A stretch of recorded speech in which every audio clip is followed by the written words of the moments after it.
जय बजरंगबली। कुंभ राशि वालों बंधुओं, हृदय से अभिनंदन है आप सभी का आपके अपने चैनल हनुमान ज्योतिष में। गुरु का राशि परिवर्तन होने जा रहा है। मई के महीने में देव गुरु बृहस्पति का राशि परिवर्तन हो रहा है। यह मई से लेकर अक्टूबर तक यहीं पर रहेंगे। इसके बाद वह कर्क राशि में चले जाएंगे।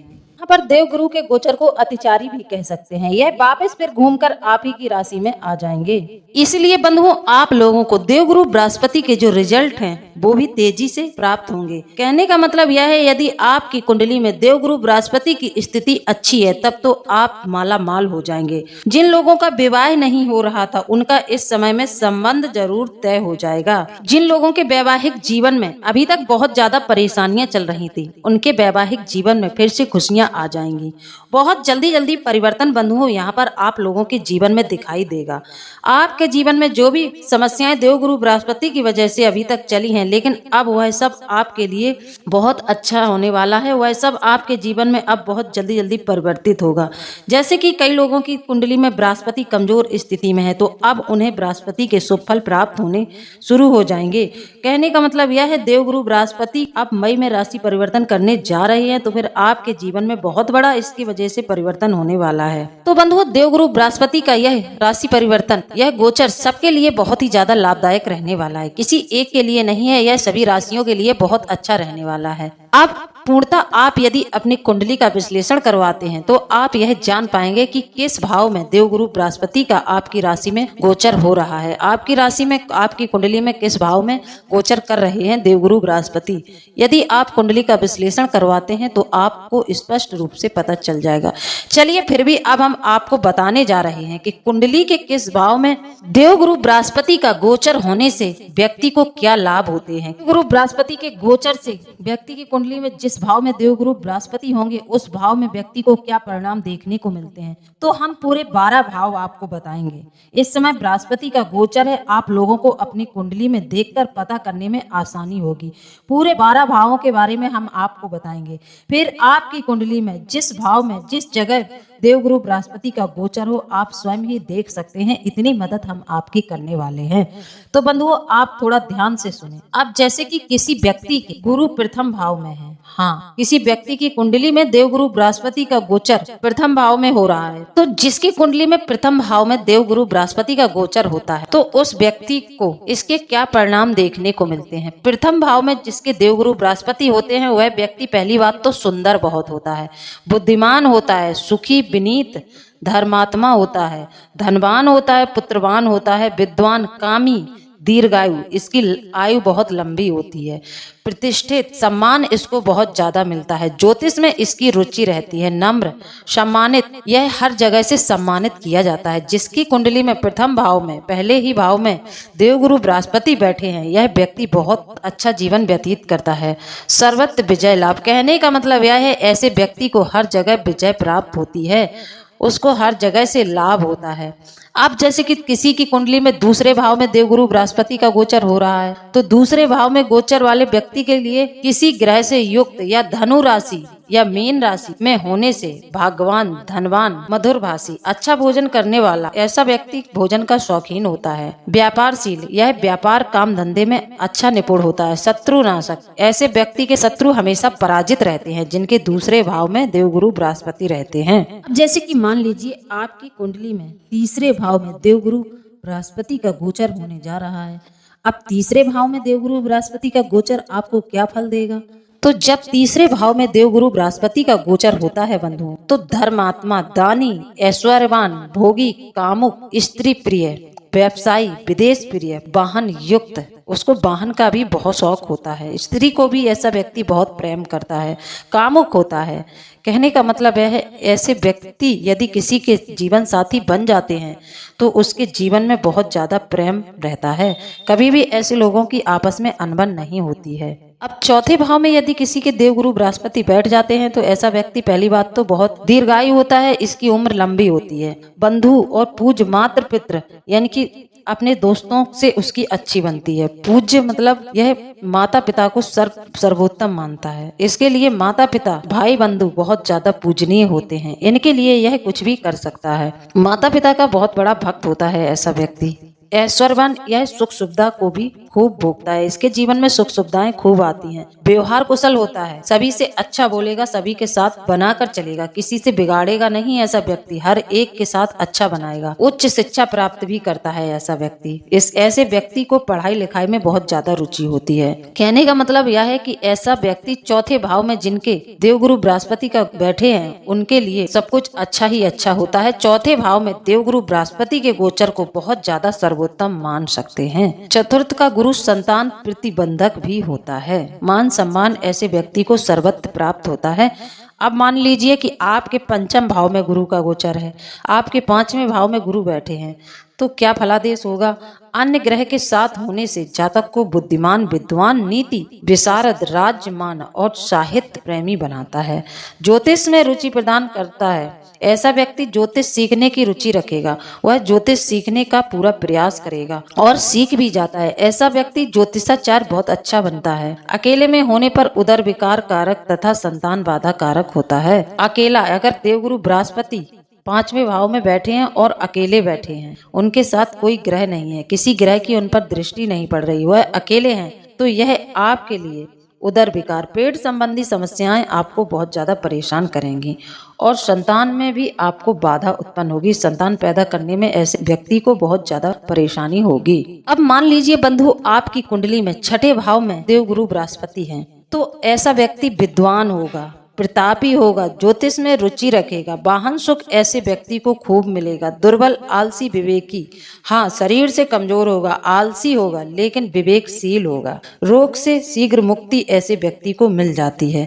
शत्रु नाशक, शत्रुओं का नाश करेगा, रोग रहित होगा। किंतु मानसिक पीड़ा भी ऐसे व्यक्ति को रहती है। थोड़ी सी चिंताएं रहती हैं जिस वजह से व्यक्ति को मानसिक पीड़ा रहती है। अब सप्तम भाव में किसी के देवगुरु बृहस्पति विराजमान है, तो वह सुंदर तो होगा ही और धनवान भी होगा, विद्वान भी होगा, पराक्रमी, ज्योतिष में रुचि रखेगा, कामी, स्त्री प्रेमी। जी हाँ, यदि किसी के सप्तम भाव में देवगुरु बृहस्पति का गोचर है, सप्तम भाव में देवगुरु बृहस्पति हैं, तो ऐसा व्यक्ति बहुत ही कामुक होता है, स्त्री से बहुत ज्यादा प्रेम करता है, सुखी वैवाहिक जीवन होता है ऐसे व्यक्ति का।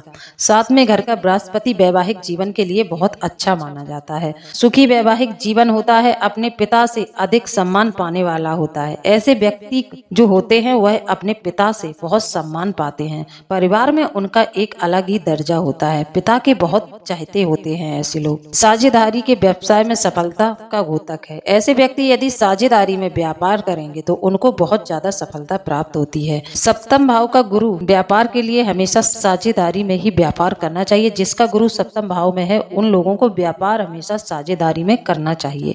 साझेदारी में यदि वह व्यापार करेंगे तो उनको फलित हो जाएगा। अब किसी का गुरु अष्टम भाव में है, तो अष्टम भाव का गुरु दीर्घायु, नीच बुद्धि का। ऐसा व्यक्ति लंबी उम्र का तो होता है, लेकिन उसकी बुद्धि भी नीच होती है।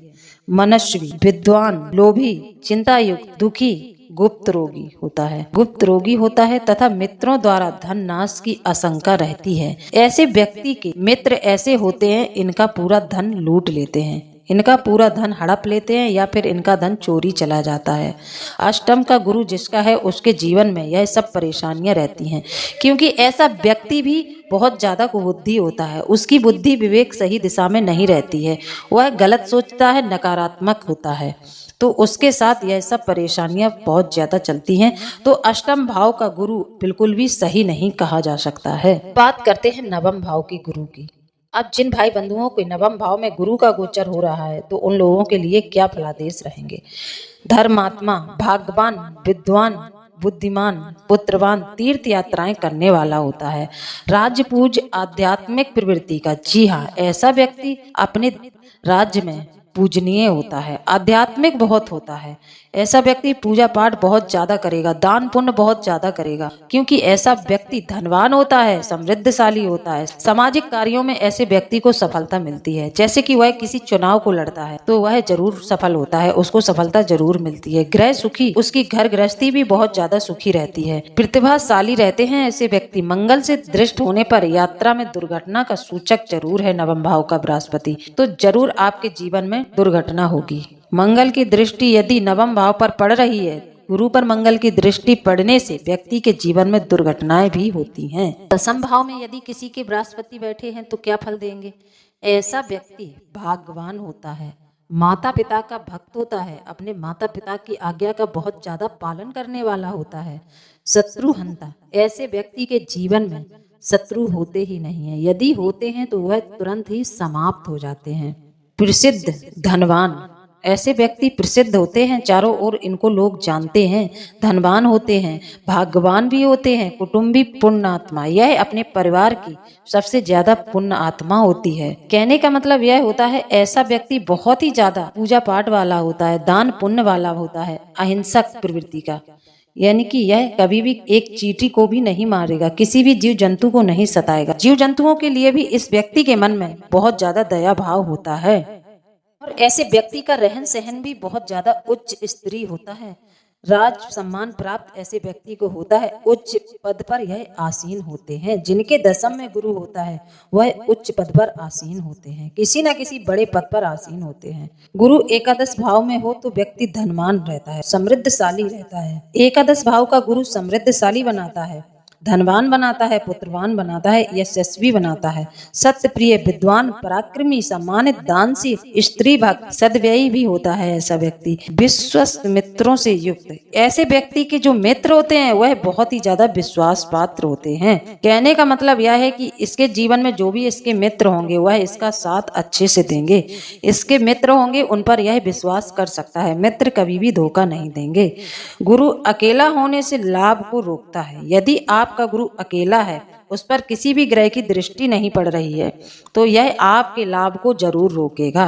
12वें भाव में यदि किसी के गुरु का गोचर हो रहा है तो ऐसा व्यक्ति मितभाषी, मिष्टभाषी, झूठ बोलने वाला, मीठा बोलने वाला, निंदक, लोभी, दुखी, दुष्ट चित्त, यात्रा करने वाला, अतिव्ययी, बहुत ज्यादा खर्चा करने वाला, इनकम से ज्यादा खर्चा करता है ऐसा व्यक्ति। इसकी इनकम इतनी नहीं होगी, आमदनी बिल्कुल भी नहीं होगी, लेकिन उससे ज्यादा खर्चा करेगा। यह लोगों से कर्ज भी बहुत ज्यादा लेगा, झूठ बोल बोल कर कर्ज लेगा। निम्न श्रेणी का कार्य करने वाला, बहुत ही ज्यादा छोटे छोटे से कार्य ऐसा व्यक्ति करेगा। योग अभ्यासी, योग का अभ्यासी ऐसा व्यक्ति होता है। उदार, शस्त्रज्ञ, जीवन के उत्तरार्ध में सफल रहने वाला। हाँ, ऐसा व्यक्ति यदि अपने आचरण को सुधार लेता है, थोड़ा सोच विचार कर लेता है, अपनी सोच को बदल लेता है, जैसे कि दूसरों की निंदा नहीं करता है, थोड़ा बड़ी सोच लेकर चलता है, मितभाषी, झूठ नहीं बोलता है, दूसरों को मीठी मीठी बातों में नहीं फंसाता है, यदि ऐसा व्यक्ति अपने चित्त को सही जगह लगा दे तो जीवन के उत्तरार्ध में ऐसे व्यक्ति को सफलता भी मिलती है। तो बंधुओं, यह तो थे कुछ गुरु के फल जो आपको मैंने बताए हैं। अब हमारे सभी भाई बंधु अपनी कुंडली में इस गुरु के गोचर के बारे में जान सकते हैं कि किसके किस भाव में गोचर है गुरु का। देवगुरु बृहस्पति का गोचर किस भाव में होने से आपको क्या फल मिलने वाले हैं, इन सब बातों की आप लोगों को जानकारी हो सकती है। तो आपकी यह वीडियो आप लोग देखें और पूरी देखें। यह वीडियो खासकर आप लोगों के लिए ही बनाई गई है, बहुत अच्छी वीडियो मैंने आपके लिए बनाई है। इससे आप पता कर सकते हैं कि यदि आपके पहले भाव में देवगुरु बृहस्पति हैं तो आपको क्या फल देने वाले हैं। इस तरह से आप पूरे 12 भावों के बारे में जानकारी ले सकते हैं। जिसकी कुंडली में जिस भाव में देवगुरु बृहस्पति का गोचर हो वह उस भाव में देख सकता है।